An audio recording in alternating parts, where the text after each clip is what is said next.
Intimidade com o medo. O medo é uma reação natural ao nos aproximarmos da verdade.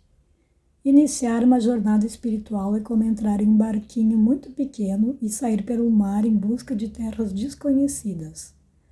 Com a prática sincera vem a inspiração, mas cedo ou tarde encontraremos também o medo. Receamos cair para fora do mundo quando chegarmos ao horizonte. Como todos os exploradores, somos atraídos pela descoberta, mesmo sem saber se teremos coragem para enfrentar o que nos aguarda. Quando nos interessamos pelo budismo e decidimos descobrir o que ele tem a nos oferecer, logo percebemos que existem diferentes pontos de vista em relação a como podemos prosseguir. Com a meditação do insight, começamos a praticar a atenção plena, estando totalmente presentes em todas as nossas atividades e pensamentos. Na prática do Zen, ouvimos ensinamentos sobre a vacuidade e somos desafiados a nos conectar com a aberta e ilimitada clareza da mente. Os ensinamentos Vajrayana nos introduzem à abordagem de trabalhar com a energia de todas as situações, encarando tudo que surge como inseparável do estado desperto. Qualquer uma dessas abordagens pode nos atrair e alimentar nosso entusiasmo, fazendo com que desejemos ir mais adiante. Entretanto, se estivermos dispostos a ir além da superfície e a praticar sem hesitação, inevitavelmente, em algum momento, sentiremos medo. O medo é uma experiência universal, vivida até mesmo pelo menor dos insetos. Quando passamos pelas poças formadas pelas marés, estendemos a mão para os tenros corpos abertos das anêmonas marinhas, elas se fecham.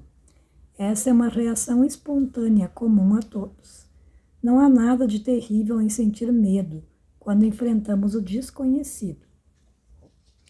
Faz parte de estar vivo e é algo que todos compartilhamos. Reagimos contra a possibilidade da solidão, da morte, de não termos nenhum apoio. O medo é uma reação natural ao nos aproximarmos da verdade. Quando nos comprometemos a ficar exatamente onde estamos, nossa experiência torna-se muito vívida. Se não há nenhum lugar para onde fugir, tudo se torna muito claro. Durante um longo retiro, tive o que me pareceu uma revelação impressionante. Não podemos estar no presente e remoer nossa velha história ao mesmo tempo. Sei que isso parece bastante óbvio, mas quando descobrimos algo assim pela nossa própria experiência, somos transformados. A impermanência torna-se muito vívida no momento presente. O mesmo acontece com a compaixão, o encantamento e a coragem, e também com o medo. Na verdade, qualquer um que se coloque à beira do desconhecido, inteiramente no presente e sem ponto de referência, experimenta a ausência de chão. É aí que nossa compreensão se aprofunda, que descobrimos que o momento presente é um lugar bastante vulnerável, e essa experiência pode ser completamente terna e desconcertante ao mesmo tempo. Quando iniciamos nossa exploração, temos todo tipo de ideal e expectativa.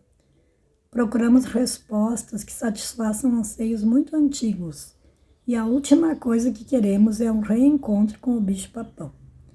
Outras pessoas, é claro, tentam nos avisar. Lembro quando recebi pela primeira vez orientação sobre meditação. A pessoa que me instruía descreveu a técnica, explicou-me como deveria praticar e acrescentou: "Mas, por favor, não saia daqui pensando que meditar seja o mesmo que tirar férias da irritação."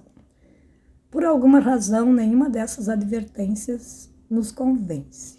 Na verdade, elas nos atraem ainda mais. Estamos falando de conhecer o medo, de nos familiarizarmos com ele e de olhá-lo bem nos olhos. Não como um método para resolver problemas, mas como uma total desconstrução de nossas antigas maneiras de ver, ouvir, pensar, sentir cheiros e sabores. A verdade é que a partir do momento em que realmente iniciamos esse processo, nós nos tornamos cada vez mais modestos. Não haverá muito espaço para a arrogância, que pode resultar do apego a nossos ideais. A arrogância que inevitavelmente surge será incessantemente aniquilada pela nossa própria coragem de dar mais um passo adiante. Essas descobertas são feitas por meio da prática e não têm nada a ver com qualquer tipo de crença. Estão muito mais relacionadas com a coragem de morrer, com a coragem de morrer continuamente. As instruções de atenção plena, de vacuidade ou de trabalhar com a energia apontam na mesma direção. Quando estamos totalmente presentes, ficamos presos. Ficamos presos exatamente naquele tempo e lugar.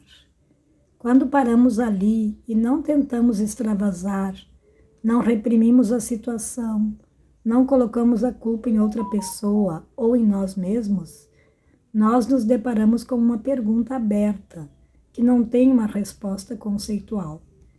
Encontramos também nosso coração.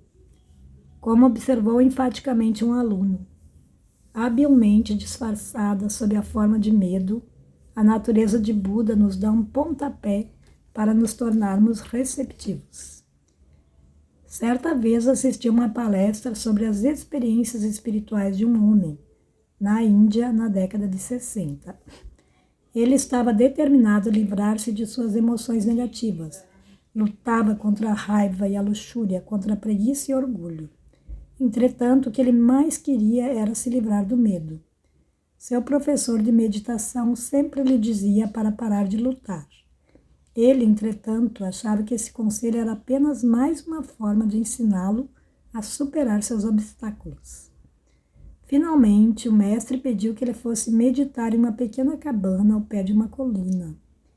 Ele fechou a porta e acomodou-se para a prática. Quando começou a escurecer, acendeu 3 pequenas velas. Por volta da meia-noite, ouviu um barulho no canto da sala. Em meio à escuridão, viu uma enorme serpente que olhava para ele como uma naja, balançando-se bem à sua frente. A noite toda ele permaneceu muito alerta, os olhos cravados nela. Sentia tanto medo que não podia se mover. Só havia ele, a cobra e o medo. Pouco antes do amanhecer, a última vela apagou-se e ele começou a chorar. Chorou não por desespero, mas por ternura. Sentiu o anseio de todos os animais e pessoas do mundo. Reconheceu sua alienação e luta.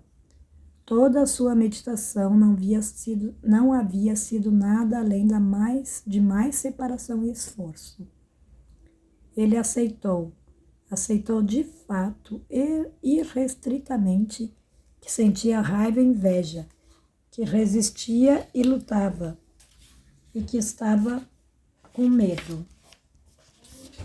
Aceitou também o fato de ser algo precioso, além de qualquer limite, sabe, tolo, rico e pobre, totalmente insondável. Sentiu-se tão grato que, na completa escuridão, levantou-se e caminhou até a cobra e fez uma reverência. Então, deitado no chão, adormeceu profundamente. Quando acordou, a serpente havia desaparecido. Ele nunca soube se ela tinha sido fruto de sua imaginação ou se realmente havia estado ali. E isso parecia não importar. No final da palestra, relatou que essa grande intimidade com o medo fizera com que seus dramas desmoronassem, e ele, finalmente, deixou-se tocar pelo mundo que o rodeava. Ninguém nos aconselha a parar de fugir do medo. Raramente somos estimulados a chegar mais perto, a simplesmente estar ali e nos familiarizarmos com ele.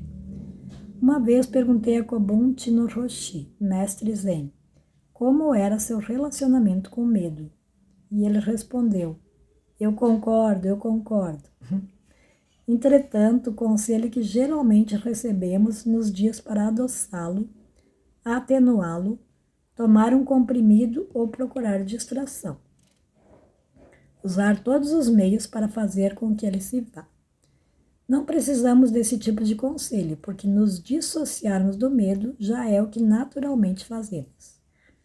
Normalmente entramos em pânico e perdemos o controle, mesmo diante da mais leve sugestão de medo. Sentimos que ele se aproxima e nos afastamos. É bom saber que agimos assim, não para nos punirmos, mas como uma forma de desenvolver compaixão incondicional. Não há nada mais doloroso que a maneira pela qual enganamos a nós mesmos diante do momento presente. Às vezes, entretanto, ficamos encurralados. Tudo se desintegra e ficamos sem opções de fuga. Em momentos assim, as mais profundas verdades espirituais parecem muito diretas e simples. Não há esconderijo. Percebemos isso como qualquer outra pessoa faz, melhor que qualquer outra pessoa. Mais cedo ou mais tarde, compreenderemos que, embora não possamos fazer com que o medo seja agradável, é ele que acabará por nos colocar diante de todos os ensinamentos que algum dia lemos ou ouvimos. Portanto, considere-se com sorte na próxima vez em que encontrar o medo, pois é nesse ponto que entra a coragem. Geralmente pensamos que as pessoas corajosas não sentem medo, mas a verdade é que elas estão íntimas dele. Quando éramos recém-casados, meu marido me disse que eu era uma das pessoas mais corajosas que ele já havia encontrado. Quando perguntei a razão disso, explicou que eu era totalmente covarde, mas mesmo assim seguia em frente e fazia o que precisava ser feito. O truque está em continuar explorando e não desistir, mesmo quando descobrimos que algo é diferente do que imaginávamos. Essa descoberta se repetirá inúmeras vezes, pois nada é como imaginamos. Posso fazer essa afirmação com muita segurança. A vacuidade não é o que pensávamos, nem a atenção plena, o medo ou a compaixão. Amor, natureza búdica, coragem. Essas palavras são códigos que representam o que não conseguimos compreender intelectualmente, mas que qualquer um de nós pode sentir. São palavras que nos indicam o que a vida realmente é quando deixamos que as coisas se desintegrem e nos permitimos estar ligados ao momento presente.